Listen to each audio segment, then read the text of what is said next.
Ankylosing spondylitis is the most common and usually the most disabling form of seronegative spondylitis arthropathy to affect the cervical spine.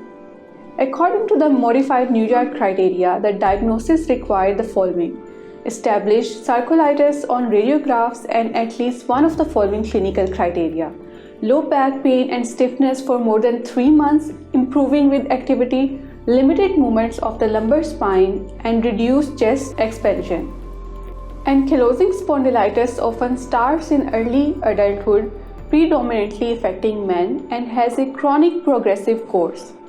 Neck pain and stiffness tend to occur some years after the onset of backache.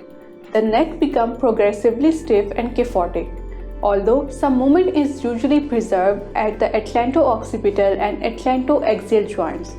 Severe functional limitation in the setting of an unacceptable chin-on-chest deformity with significant compromise of the horizontal gaze. Swallowing or jaw opening is an indication for corrective cervical spine osteotomy.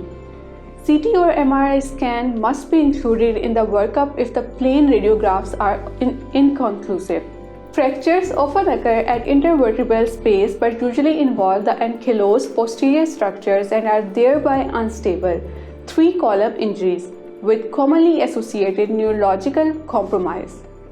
Therapeutic strategies include non-pharmacological treatments such as regular exercise and physiotherapy, and pharmacological treatment including non-steroidal anti-inflammatory drugs, analgesics, glucocorticoids, disease-modifying anti-rheumatic drugs, and anti-tumor necrosis factor therapy. Surgical treatment may be considered for severely disabling deformities. Watch detailed lecture on sqadia.com Orthopaedic Surgery course. That's 2 minutes. See you in the next video.